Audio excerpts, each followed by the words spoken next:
Hola, ¿qué tal? Buenas noches. Quiero compartir contigo un poquito de lectura. Tengo en mi mano lo que es la Biblia latinoamericana y voy a leerte el libro de Esther. Espero que te agrade y ojalá lo escuches. El libro de Esther es una novela más verdadera que muchos libros de historia, pues si bien se cuentan acontecimientos ficticios, en ello se expresan las angustias, los rencores y las esperanzas de los judíos dispersos y a veces perseguidos. Miedo a los paganos, juicio crítico sobre las locuras de los que no conocen a Dios. Esfuerzo constante para conciliarse el favor de las autoridades. Súplicas a Dios que no puede permitir que desaparezca su pueblo. Solidaridad estrecha con sus hermanos de raza. Espera del día en que puedan vengarse de sus enemigos para mayor gloria de su Dios. En ese contexto humano en donde no había entrado todavía el Evangelio del libro de Esther, pone de relieve la fidelidad de Dios de su palabra. El pueblo judío tenía que sobrevivir para que se realizara el plan de Dios sobre la humanidad. Las dos versiones de Esther. No se sabe mucho sobre el origen de este libro. Los acontecimientos de que habla se situarían exactamente en el 483 bajo el reinado del emperador persa Jerjes, pero es cierto que el autor no presenta un trabajo histórico. Se debe pensar, sin embargo, que a pesar de la actitud muy tolerante de las autoridades persas, se conservaba el recuerdo de unos momentos difíciles. Existía entre los judíos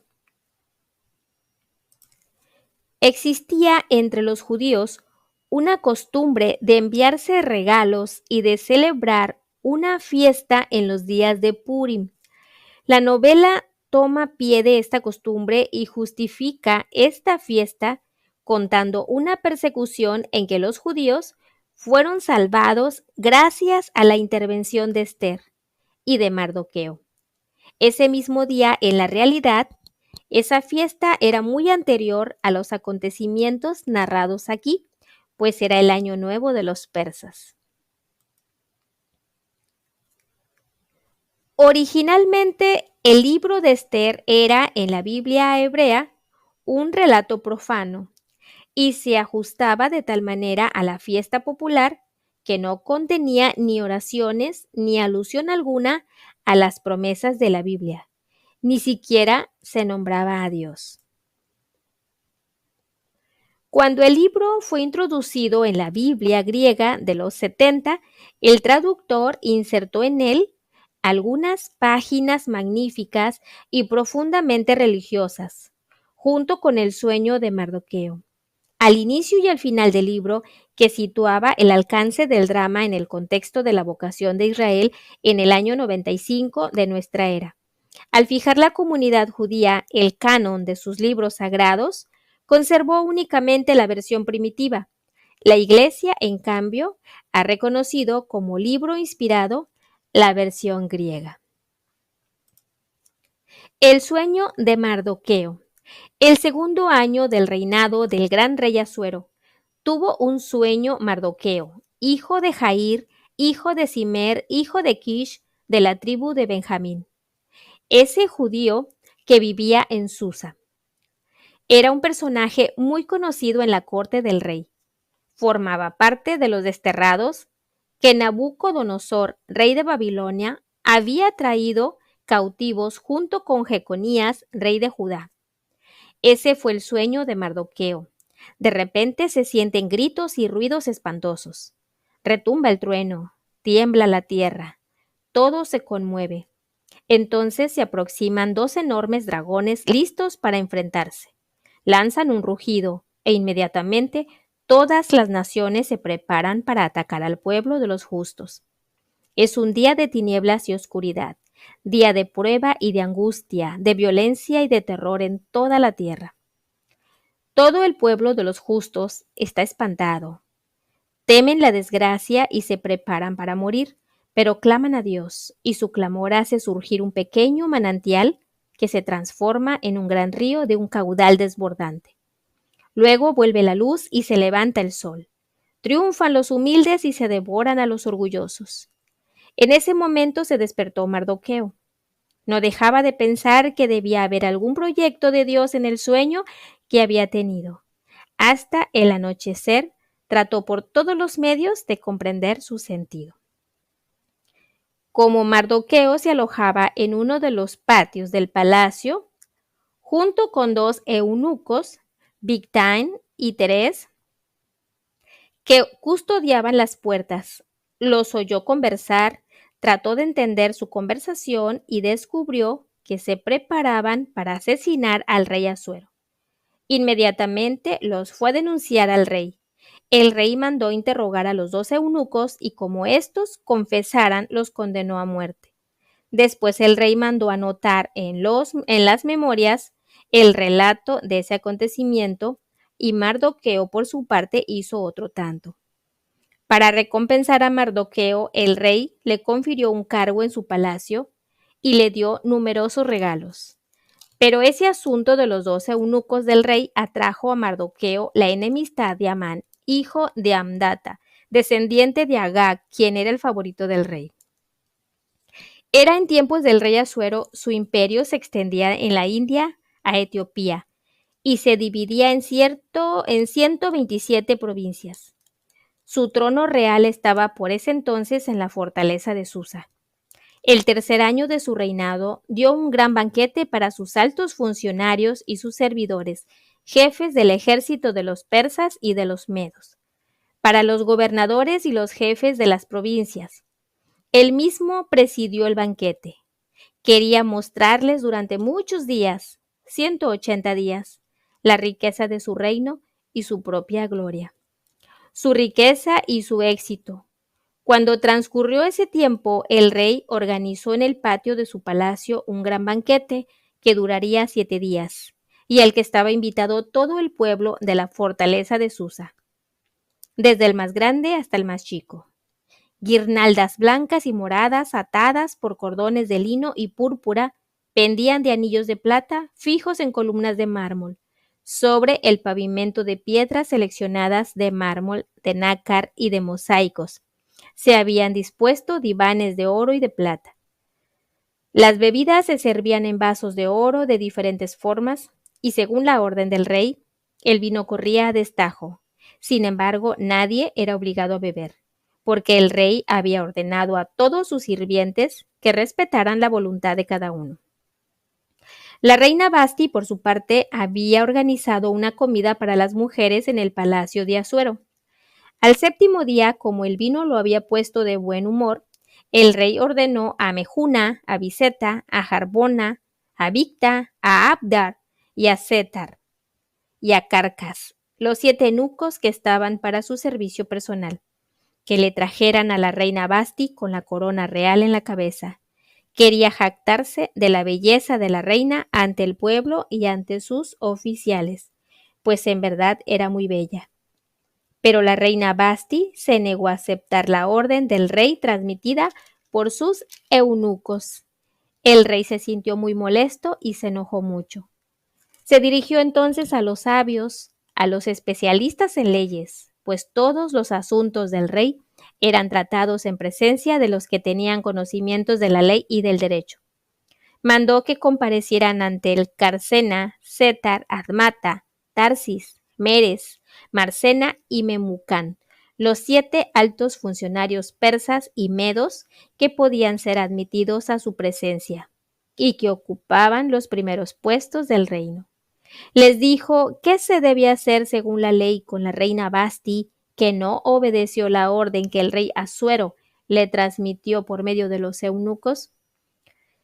Memucán respondió en presencia del rey y de los altos funcionarios: la reina Basti no solo ha ofendido al rey, sino también a todos los altos funcionarios y a los diferentes pueblos diseminados por las diversas provincias del reino de Asuero.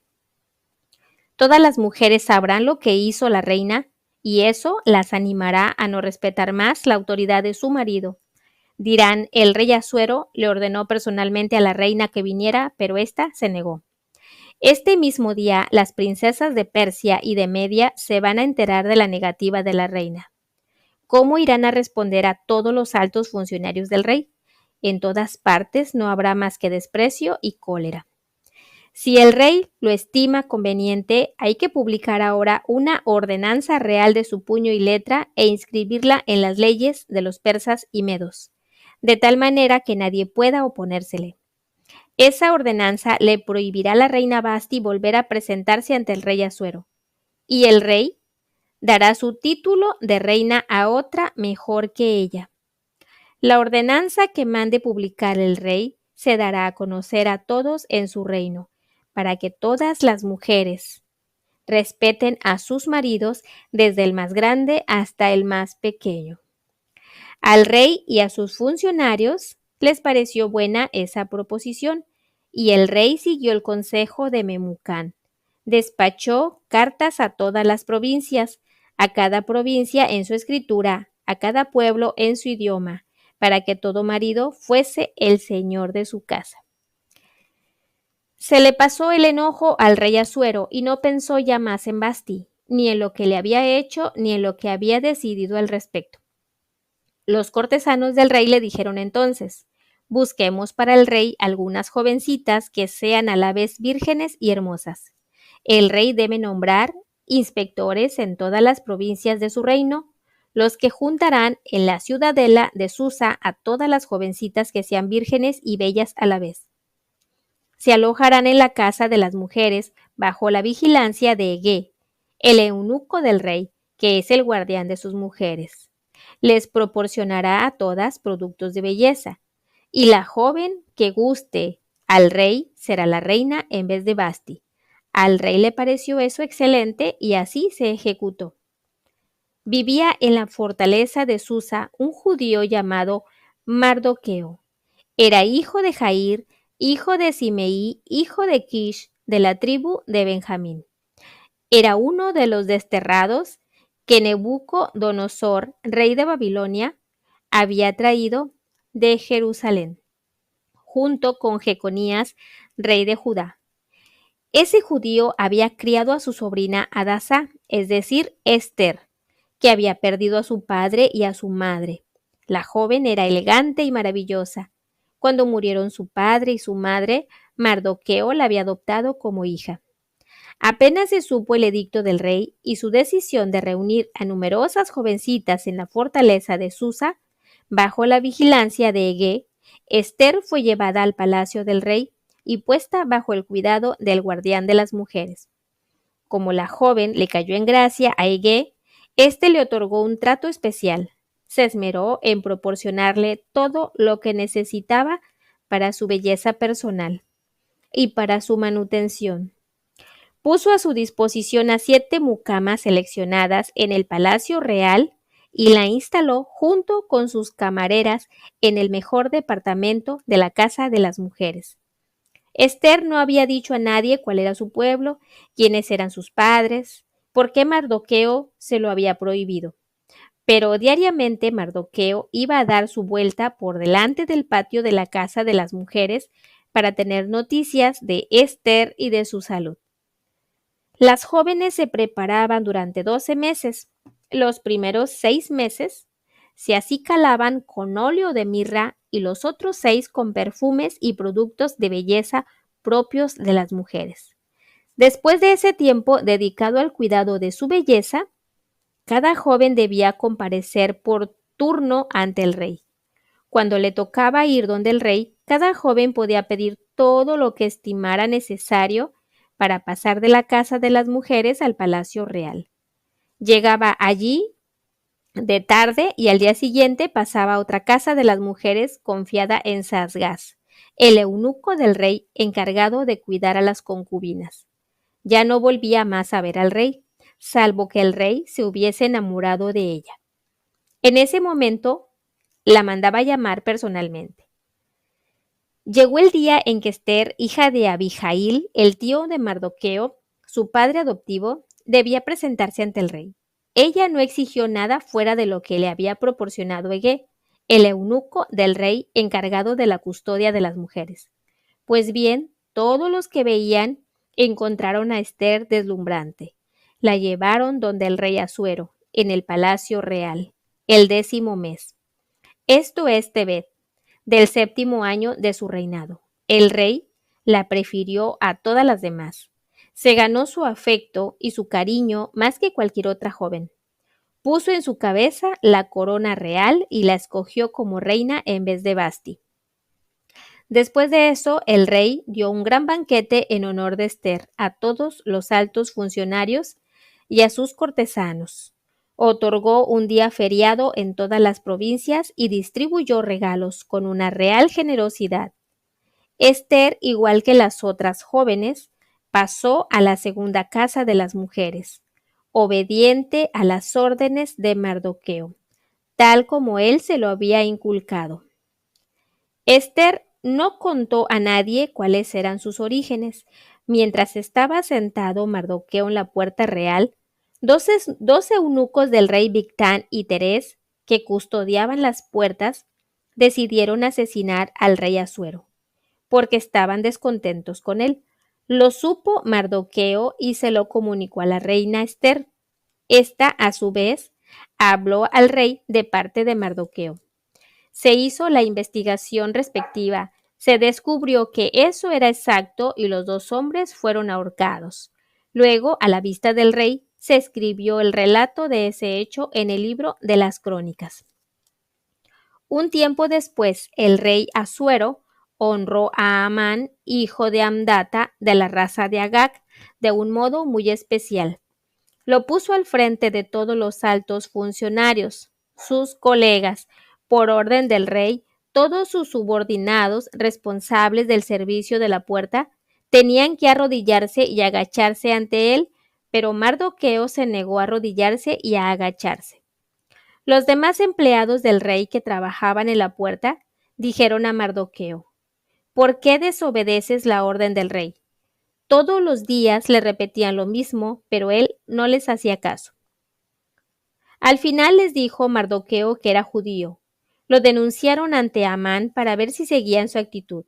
Cuando Amán vio que Mardoqueo no se arrodillaba ni se agachaba ante él, se puso furioso.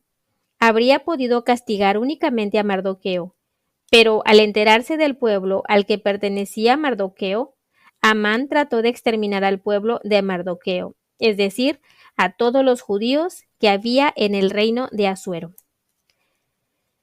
El primer mes, es decir, el mes de Nisán, del 12º año del rey Asuero, se tiró el pur, es decir, el sorteo, en presencia de Amán para saber en qué momento se exterminaría a los judíos.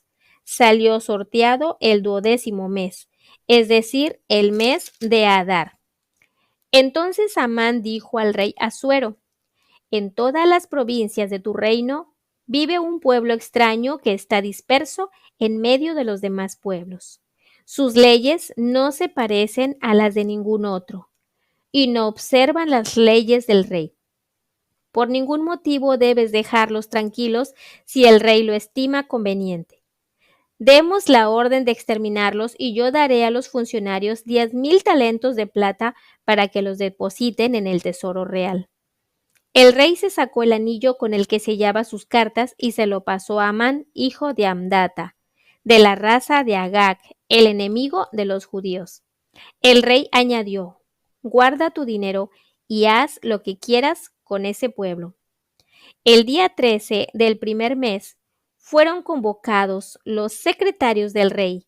Escribieron según las órdenes de Amán a los gobernadores del rey, a los jefes de cada provincia y de cada pueblo, a cada provincia en su escritura, a cada pueblo en su lengua. Las cartas iban a nombre del rey Asuero y estaban selladas con el anillo real. Mensajeros llevaron esas cartas a todas las provincias del reino.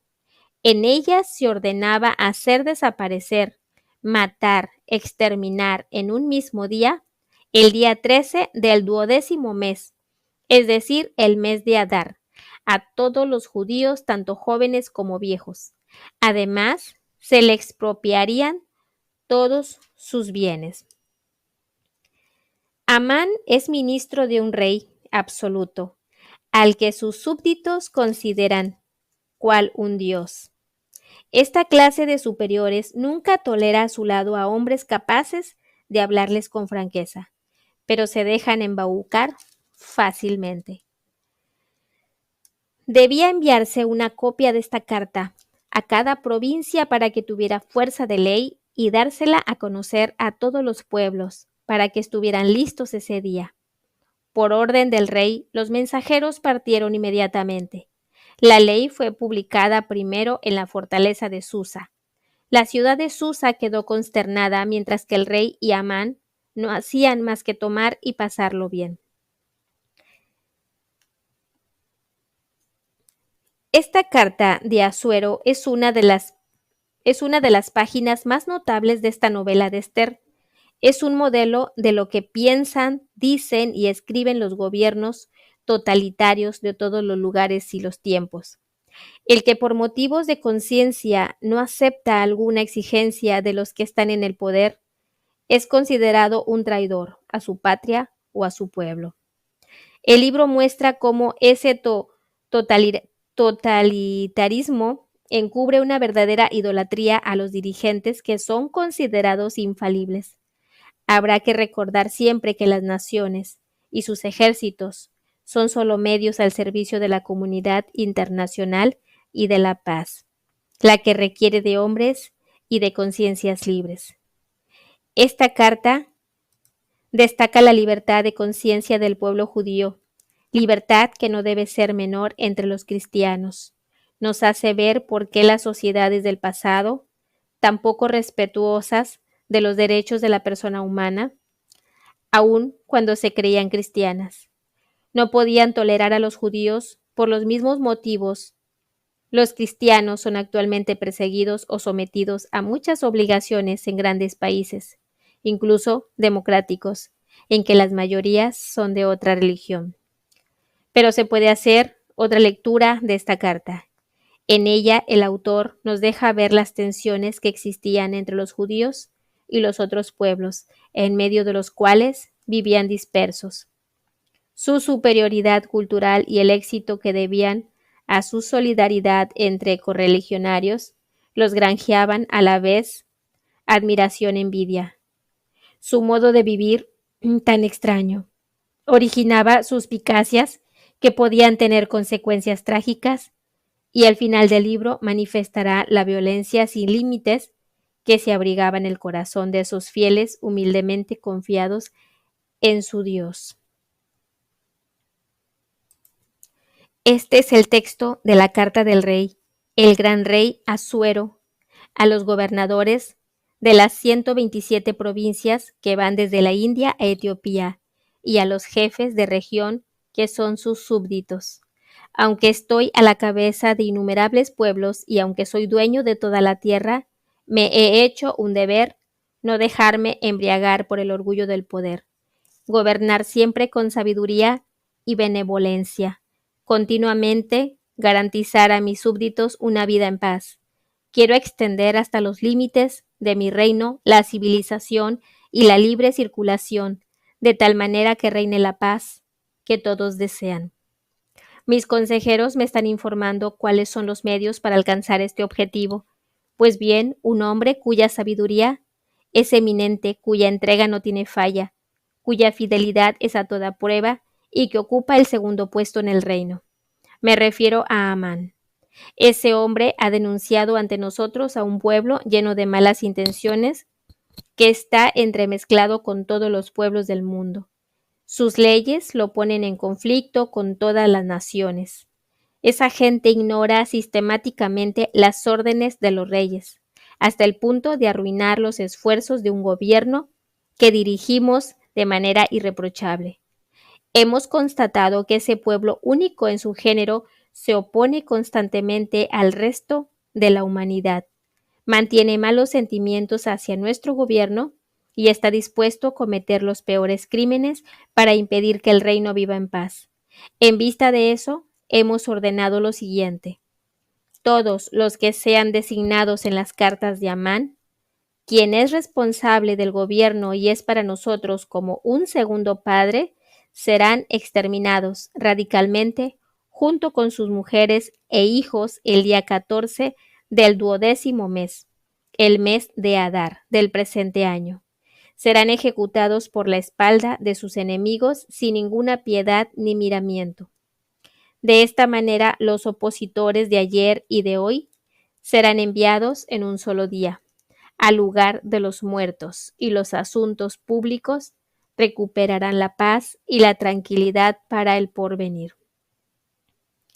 Al enterarse Mardoqueo de esas determinaciones, rasgó su ropa, se puso un saco y se cubrió de ceniza. Luego salió a recorrer la ciudad lanzando gritos desgarradores. Así llegó hasta la puerta real, la que nadie vestido de saco podía franquear. En las provincias, a medida que fueron llegando la orden y el decreto, solo se vio entre los judíos duelo, ayuno, lágrimas y lamentaciones. Muchos se acostaron en la ceniza cubiertos de saco. Cuando Esther se enteró de todo eso por medio de sus damas y de sus eunucos, quedó horrorizada. Mandó ropa a Mardoqueo para que se la pusiera en vez del saco, pero éste se negó. Llamó entonces a Atac, uno de los eunucos que había puesto el rey a su servicio, y lo mandó donde Mardoqueo, para que la informara de lo que pasaba y por qué actuaba así. Fue pues Atac a encontrarse con Mardoqueo en la plaza de la ciudad, frente a la puerta. Mardoqueo le contó todo lo que acababa de suceder y le habló de la suma de dinero que Amán quería ofrecer el tesoro real a cambio de la vida de los judíos. Le dio una copia del decreto de exterminación publicando en Susa para que se lo mostrara a Esther y la pusiera al corriente de todo. Le ordenaba a Esther que fuera a ver al rey para implorarle su bondad y suplicarle en favor de su pueblo. Mardoqueo le mandó decir: acuérdate de esa época en que estabas en la miseria y yo te alimentaba de mi mano. Ya que ahora Amán, el segundo personaje del reino, ha pedido al rey nuestra muerte, suplica al Señor, habla por nosotros al rey, líbranos de la muerte. Atac transmitió a Esther las palabras de Mardoqueo. Esther mandó de vuelta a Atac con esta respuesta: los servidores del rey saben muy bien, igual como el pueblo de las provincias del rey, que cualquiera, hombre o mujer, que entre los aposentos privados del rey, sin haber sido llamado, es reo de muerte. La ley no hace excepciones al respecto, únicamente aquel a quien el rey tienda su cetro de oro puede salvar su vida, y lo que es yo, hace 30 días que no he sido llamada por el rey. Atac transmitió a Mardoqueo las palabras de Esther, pero Mardoqueo le mandó de nuevo a decir a Esther: no creas que tú serás la única entre los judíos en escapar de la muerte, porque estás en el palacio real. Si ahora te callas, la salvación y la liberación llegarán a los judíos de otra parte, pero tú y la casa de tu padre morirán. ¿Quién sabe si no fue para un día como este que tú llegaste a ser reina? Esther mandó esta respuesta a Mardoqueo: reúne a todos los judíos que hay en Susa y que ayunen por mí. No coman ni beban durante 3 días y 3 noches. Y yo, por mi parte, también ayunaré con mis damas, ya que iré a ver al rey en contra de la ley. Si tengo que morir, moriré. Se fue Mardoqueo e hizo todo lo que Esther le había pedido. En los momentos difíciles siempre hay personas mejor ubicadas que piensan salvarse o salvar su trabajo y prefieren callarse en vez de solidarizarse con los que son maltratados o a los que se quitan sus derechos, incluso si tienen más conocimientos religiosos, mejor saben justificar su silencio. Por eso Mardoqueo insiste, recordando a Esther su deber. No coman ni beban durante 3 días. La gran confianza de Esther en las oraciones de su pueblo la lleva a poner en peligro su propia vida. Esther entiende cómo el mismo Mardoqueo que Dios no permitía que desaparezca su pueblo. La oración de Mardoqueo.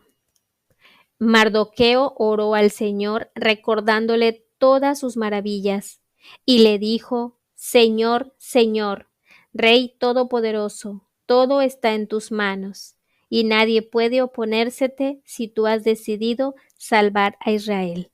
Tú hiciste el cielo, la tierra y todas las maravillas que están bajo el cielo. Tú eres el Señor de todas las cosas y nadie puede resistirte porque tú eres el Señor. Tú lo sabes todo, Señor. Tú sabes que no fue por insolencia ni por orgullo ni por vanidad que me negué a hincarme ante ese orgulloso Diamán. Sin embargo, estaría dispuesto a besar la planta de sus pies con tal de salvar a Israel. Pero he actuado así para no poner la gloria de un hombre por encima de la gloria de Dios. No quiero adorar a nadie más que a ti, mi Señor, y no lo hago por orgullo. Ahora, Señor Dios y Rey, Dios de Abraham, salva a tu pueblo, ahora que tienen fijos sus ojos en nosotros para destruirnos y para hacer desaparecer el pueblo que le pertenece desde el principio.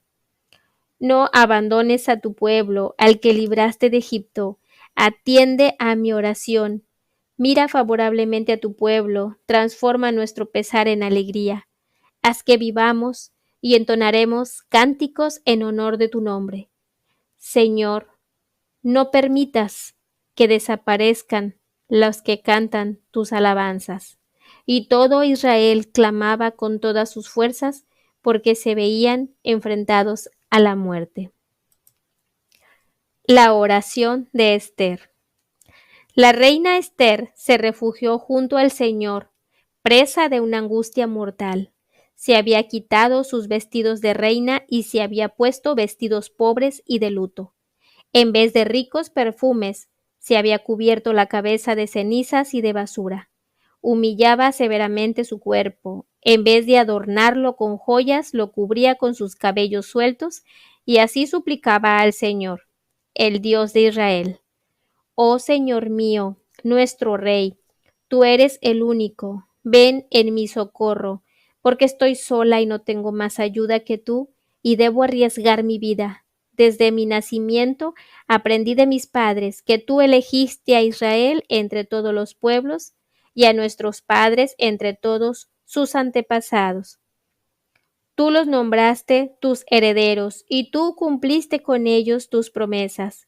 Pero luego pecamos contra ti y nos entregaste en manos de nuestros enemigos, porque habíamos servido a sus dioses. Tú eres justo, Señor. Pero no les bastó con ver nuestra triste esclavitud, sino que apelaron a sus ídolos para arruinar el decreto que había salido de tu boca, para hacer desaparecer a tus herederos, para cerrar la boca de los que te cantan, extinguir la gloria de tu altar y de tu templo. Mira cómo los paganos se aprestan a cantar la victoria de sus ídolos, a extasiarse sin cesar ante un rey que no es más que un hombre. Señor, no entregues tu realeza a los que son nada, que nadie pueda reírse de nuestra desgracia, que sus proyectos se vuelvan en su contra y que lo que hagas con el que los trama en contra de nosotros sirva de escarmiento. Acuérdate, Señor, muéstrate en el día de nuestra prueba y dame a mí valor, Rey de los dioses y Señor de toda autoridad. Cuando esté ante el león, pon en mis labios las palabras que le seduzcan. Transforma su corazón para que odie a nuestro enemigo, para que lo haga perecer junto con todos los que se le parecen. En cuanto a nosotros, que tu mano nos salve. Ven a socorrerme porque estoy sola y no tengo a nadie más que a ti, Señor. Tú lo sabes todo. Tú sabes que detesto la gloria de los impíos y que me horroriza la cama de los paganos y de cualquier extraño. Pero sabes que estoy obligada a ello. La corona que debo llevar puesta los días de fiesta como señal de mi grandeza me disgusta tanto como la toallita sucia con la menstruación de una mujer, Por eso, cuando estoy en mi casa, no la llevo puesta. Tu esclava no ha comido en la mesa de Amán, ni le gustan los banquetes de los reyes, ni tampoco prueba su vino. Tu esclava no ha conocido otra alegría más que tú, Señor, Dios de Abraham, desde el día de su coronación hasta ahora. Oh Dios, tú que superas a todos, atiende los ruegos de los desesperados, líbranos de la mano de los malvados y líbrame de mi miedo. Ester se presenta ante el rey. Al tercer día, cuando hubo terminado su oración, se quitó sus vestidos de penitencia y se puso su traje de gala. Deslumbrante de belleza, invocó al Dios que todo lo ve y que salva. Luego tomó a dos de sus damas, se apoyaba en una de ellas, mientras que la otra la acompañaba, sosteniendo la cola de su traje. Estaba en la cumbre de su belleza. Estaba sonrojada y su rostro irradiaba confianza. Sin embargo, el miedo hacía estremecer su corazón. Después de haber atravesado todas las puertas, se presentó ante el rey. Este estaba sentado en su trono real, revestido de todos los ornamentos para las fiestas solemnes. El brillo del oro y de las piedras preciosas lo hacían aparecer terrible. Resplandeciente de gloria, levantó la vista y lanzó una mirada furiosa. La reina se desmayó, se puso pálida e inclinó la cabeza sobre la dama que la acompañaba. Dios entonces transformó el corazón del rey y lo dispuso a la ternura. Muy preocupado, el rey se levantó de su trono y la tomó en sus brazos hasta que volviera en sí. La reconfortaba con sus palabras llenas de delicadeza. ¿Qué te pasa, Ester? Soy tu hermano, tranquilízate. No morirás. Nuestro decreto se refiere a la gente común.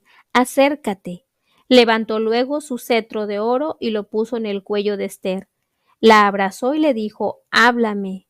Señor, respondió ella, te vi como si fueras un ángel de Dios. Tu gloria inspira terror y mi corazón se estremeció, porque tú eres admirable, Señor, y tu rostro es encantador.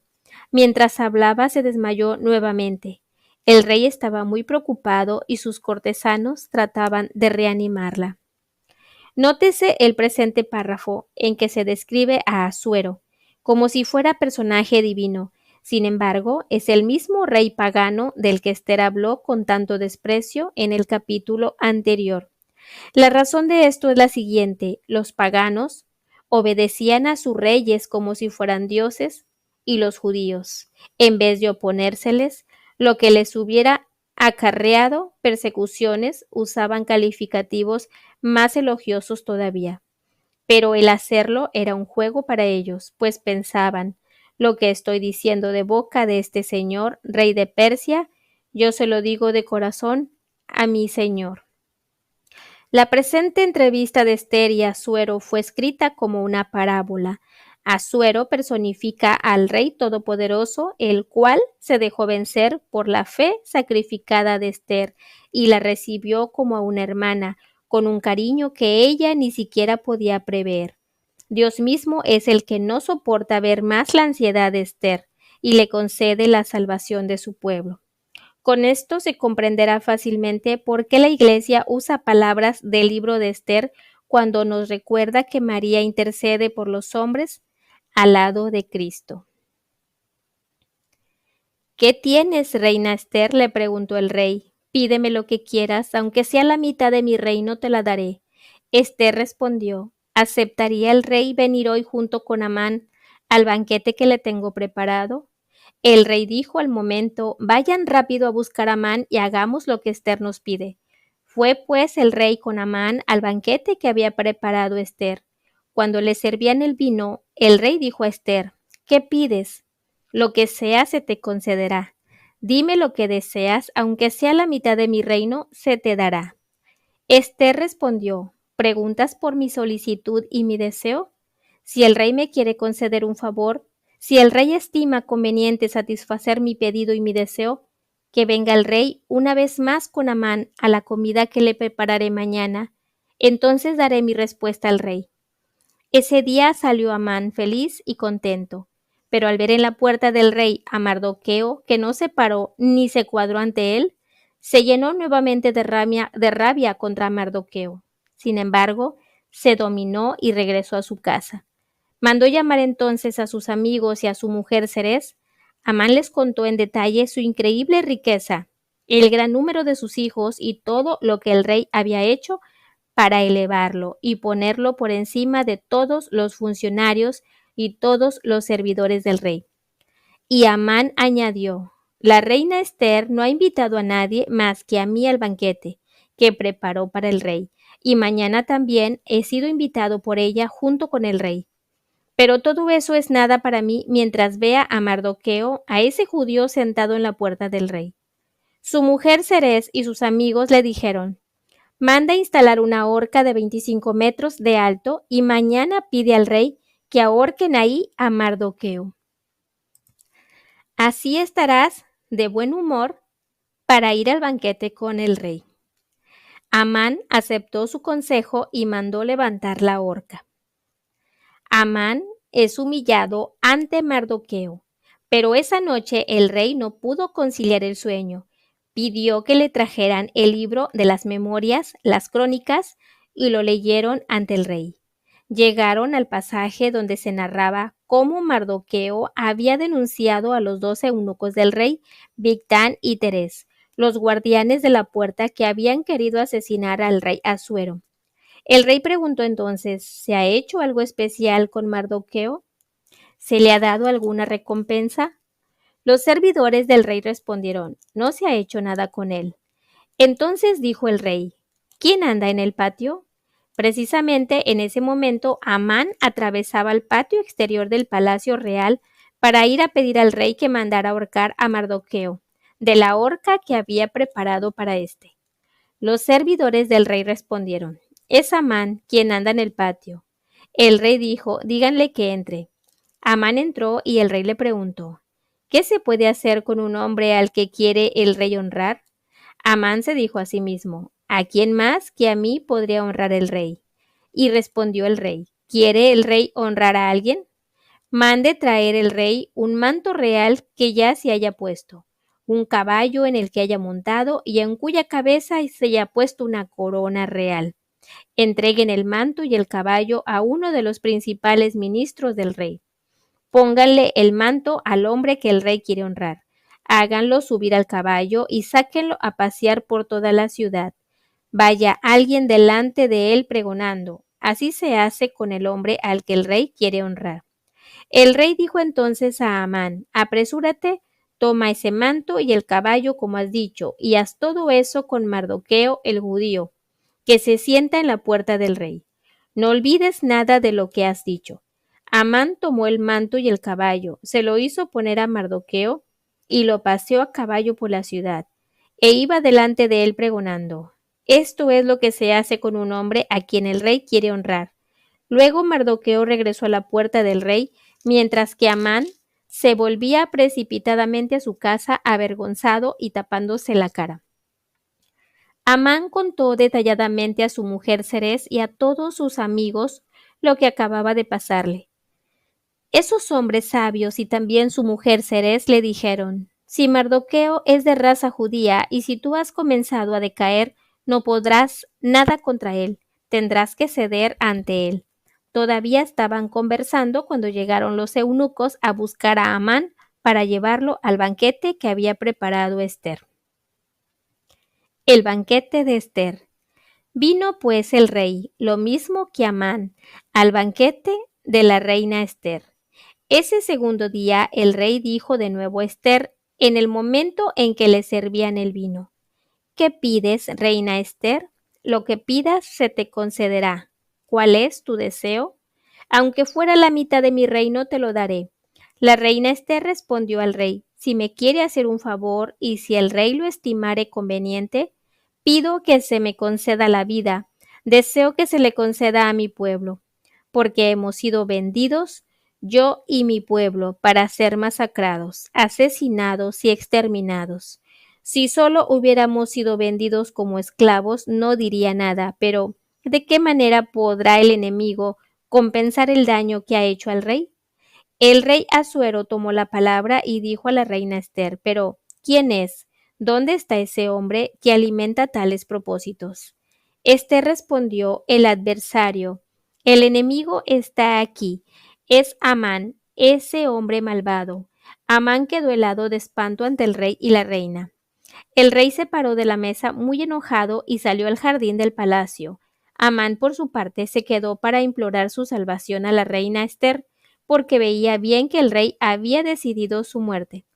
Cuando el rey volvió del jardín del palacio a la sala del banquete, Amán se había dejado caer sobre el diván donde estaba recostada Esther. El rey exclamó, ¿así que ahora vas a violentar a la reina? ¿En mi casa? ¿En mi palacio? Inmediatamente el rey dio una orden y le echaron un velo a la cara de Amán. Arbona, uno de los eunucos, dijo al rey, hay una horca que preparó Amán para Mardoqueo, el que había sido honrado por el rey. Está levantada frente a la casa de Amán y tiene una altura de 25 metros. Entonces dijo el rey, cuelguen allí a Amán. Colgaron a Amán en la horca que había preparado para Mardoqueo, y así se apaciguó la cólera del rey. Ese mismo día el rey Ansuero dio a la reina Esther la casa de Amán, el enemigo de los judíos, y Mardoqueo fue a presentarse ante el rey, porque Esther había revelado al rey lo que aquél era para ella. El rey se sacó el anillo que había quitado a Amán y se lo pasó a Mardoqueo. Por su parte, Esther encomendó a Mardoqueo la dirección de la casa de Amán. Una vez más, Esther habló con el rey, cayó de rodillas a sus pies y le suplicó que dejara sin efecto la malvada idea de Amán, descendiente de Agag, y los proyectos que había tramado contra los judíos. Dios viene en ayuda del que la solicite, pero siempre hay que poner los medios humanos. Esther confía en su Dios, pero usa la prudencia y la táctica necesaria para no destruir lo que Dios va a realizar.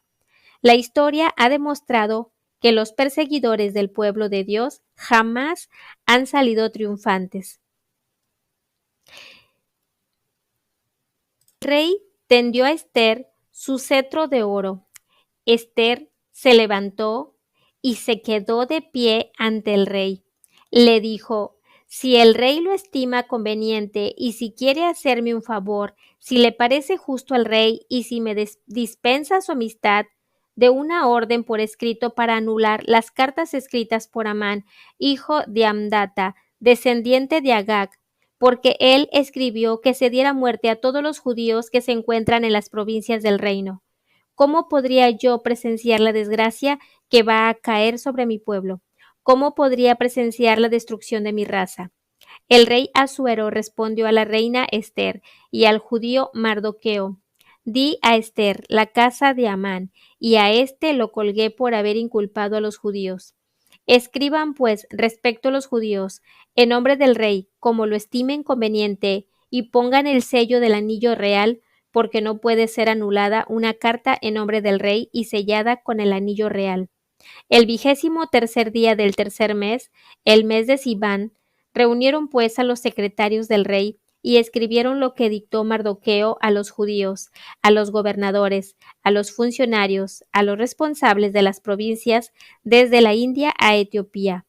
Escribieron a las 127 provincias, a cada provincia en su escritura, a cada pueblo en su lengua.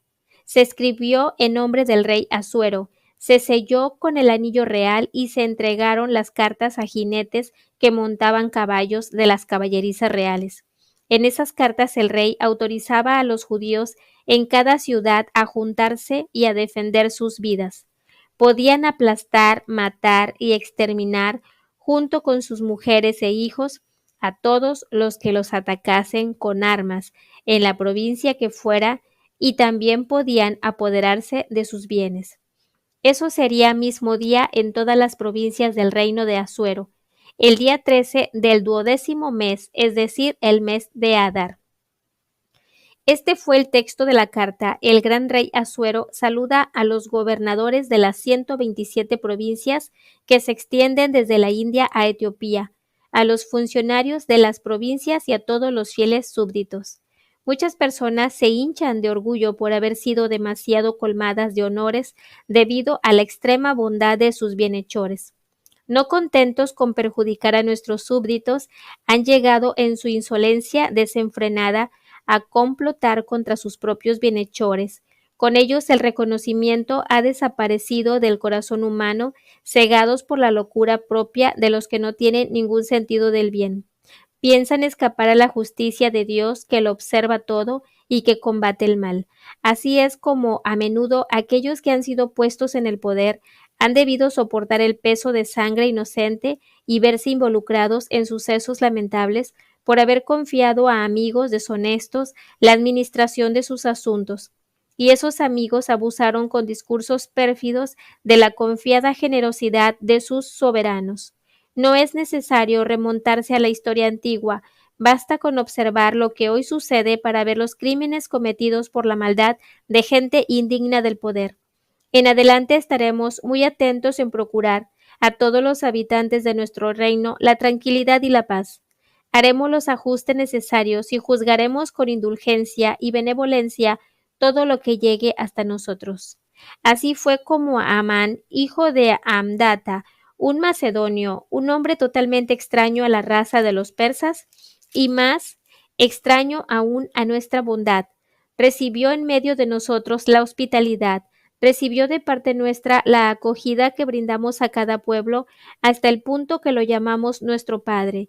Llegó a ser el segundo personaje del reino y todos se postraban ante él, pero siendo incapaz de refrenar su orgullo, hizo todo lo posible por quitarnos el poder y la vida. Mediante toda clase de mentiras y falsedades, nos exigió la muerte de Mardoqueo, de aquel que nos había salvado la vida y que no dejaba de hacernos el bien, como también la muerte de Ester, la compañera irreprochable de nuestra realeza y la muerte de todo su pueblo.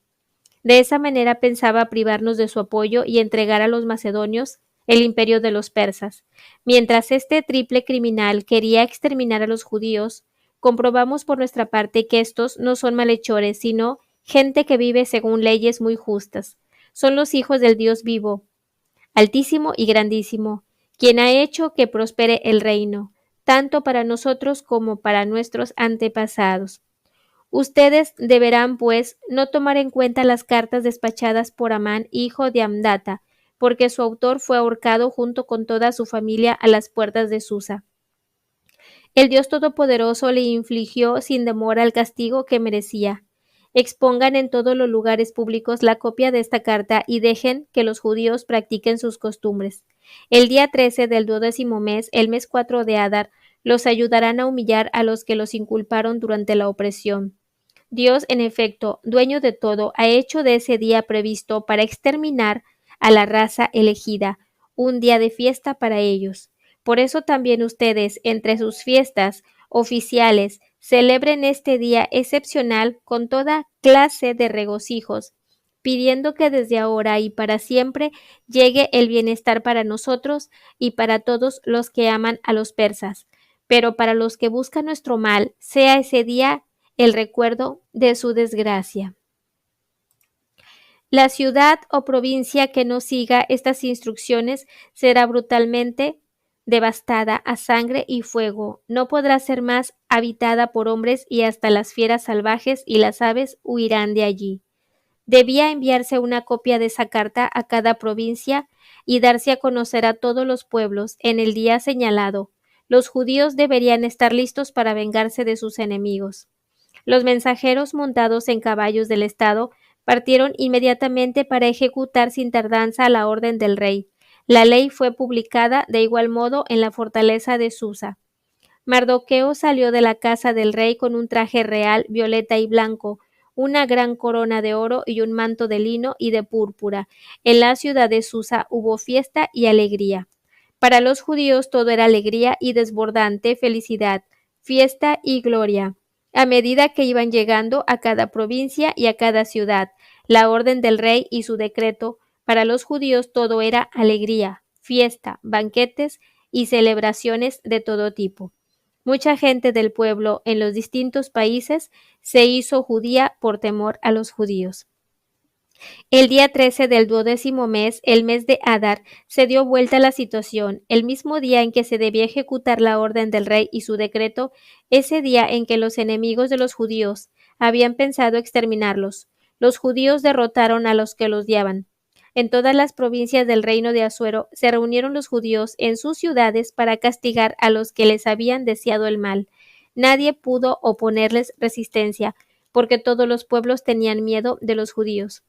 Todos los gobernadores de provincia, los jefes, los responsables y los funcionarios del rey ayudaron a los judíos por temor a Mardoqueo, porque Mardoqueo era un personaje importante en el palacio real. Su fama se había extendido por todas las provincias y ese hombre, Mardoqueo, se volvía cada vez más poderoso. Los judíos pasaron a espada a todos sus enemigos. Fue una matanza, una carnicería. Hicieron lo que quisieron con todos los que los odiaban. En la fortaleza de Susa, los judíos mataron y masacraron a 500 hombres: Parsandata, Dalfón, Aspata, Porata, Adalia, Anidata, Parmasta, Arisai, Aridai y Yesada, los 10 hijos de Amán, hijo de Amdata, el enemigo de los judíos, fueron asesinados. Sin embargo, los judíos no se dedicaron al pillaje. Ese día supo el rey el número de los que habían sido muertos en la fortaleza de Susa. El rey dijo entonces a la reina Ester: si únicamente en la fortaleza de Susa los judíos han dado muerte y masacrado a 500 hombres y a los hijos de Amán, ¿qué no habrán hecho en las demás provincias? Pero dime lo que quieras, pues se te concederá. ¿Tienes alguna solicitud? Lo que pidas se hará. Ester le dijo: si el rey lo quiere, permítales a los judíos de Susa proseguir mañana con lo que han hecho hoy, día tal como lo ha decretado el rey, y que cuelguen de la horca a los 10 hijos de Amán. El rey decidió que se hiciera así. Se publicó en Susa un decreto y colgaron a los 10 hijos de Amán. Los judíos de Susa se juntaron el día 14 del mes de Adar y mataron en Susa a sus 300 hombres, pero no se apoderaron de sus bienes. Los demás judíos que estaban en las provincias del reino se reunieron también para defender sus vidas. Hicieron lo necesario para no tener problemas con los que los odiaban y mataron a 75,000 enemigos, pero no se apoderaron de sus bienes. Todo eso lo hicieron el día 13 del mes de Adar y dedicaron el día 14 a un día de descanso, de banquetes y de fiesta. Los judíos que vivían en Susa se reunieron los días 13 y 14 del mes y dedicaron el día 15 del mes a un día de descanso, de banquetes y de fiesta. A eso se debe que los judíos que viven en el campo o en ciudades no fortificadas dediquen el día 14 del mes de Adar a un día de esparcimiento, de banquetes y de fiesta. Cada cual envía regalos a su vecino para esa ocasión. Y Mardoqueo puso todo eso por escrito y despachó cartas a todos los judíos de las diferentes provincias de Asuero, tanto a los que estaban más cerca como a los que estaban más lejos. Les ordenaba que celebraran cada año los días 14 y 15 del mes de Adar, porque en esos días los judíos se habían librado por fin de sus enemigos. En ese mes las lágrimas habían dejado el lugar a la alegría y el pesar a la fiesta. En esos días debían organizar banquetes y entretenimientos, mandarse regalos unos a otros y hacer ofrendas para los pobres. Los judíos transformaron en costumbre lo que habían hecho esos días, tal como Mardoqueo se lo había ordenado. Amán, hijo de Amdata, de la raza de Agag, el enemigo de los judíos, había tramado un plan para exterminarlos. Había tirado el put, es decir, el sorteo, para destruirlos y aplastarlos. Pero cuando el rey lo supo, ordenó mediante un decreto que recayera sobre la cabeza del culpable su malvado proyecto contra los judíos y que lo colgaran de la horca junto con sus hijos. Debido a la palabra pur, esos días son llamados los Purim. Como consecuencia de la carta del rey, de lo que habían visto y de lo que les había sucedido, los judíos establecieron esta regla para ellos, para sus descendientes y para todos los que se les juntaran, que celebrarían cada año para la fecha indicada, sin faltar nunca esos 2 días, según la norma prescrita. Cada generación, cada clan, cada provincia, cada ciudad debía conmemorar y celebrar esos 2 días, para que los judíos no lo olvidarán jamás, para que su recuerdo nunca se borrara. La reina Esther, hija de Abijail, y el judío Mardoqueo dieron el apoyo de su autoridad a esa segunda carta que se refería a los Purim.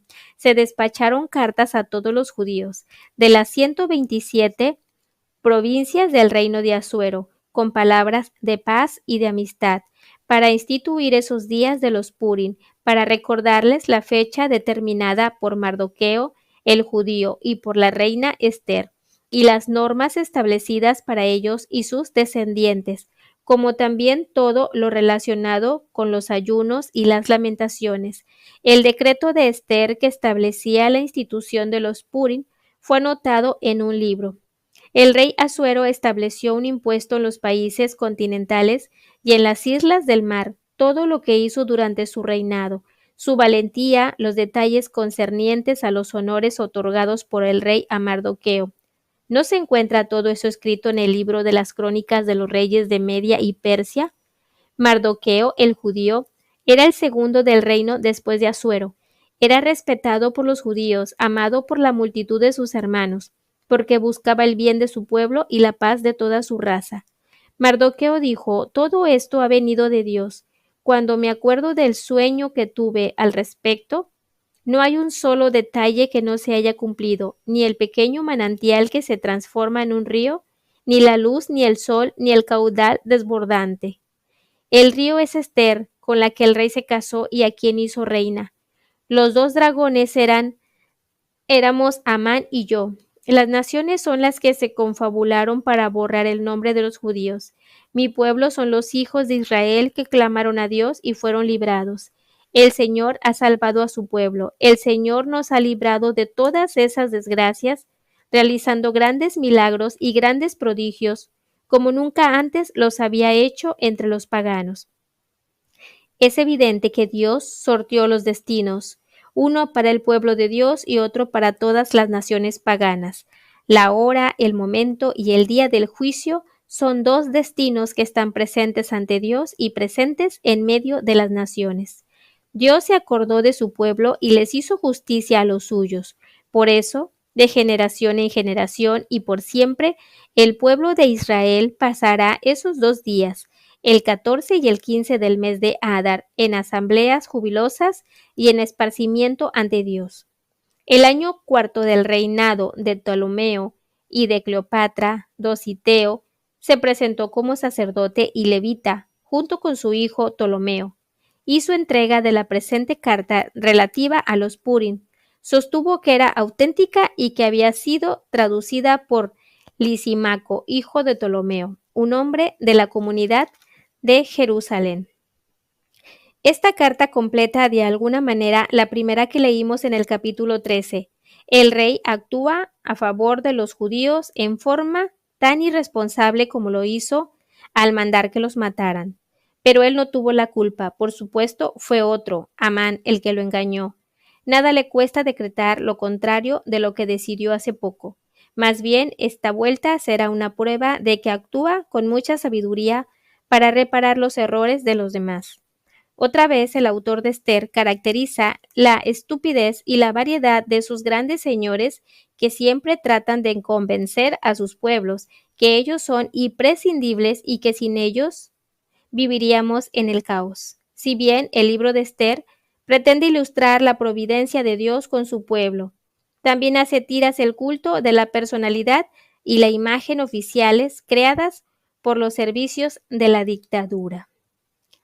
Eso es todo lo que es la historia de Esther. Espero que te haya gustado. Hasta pronto.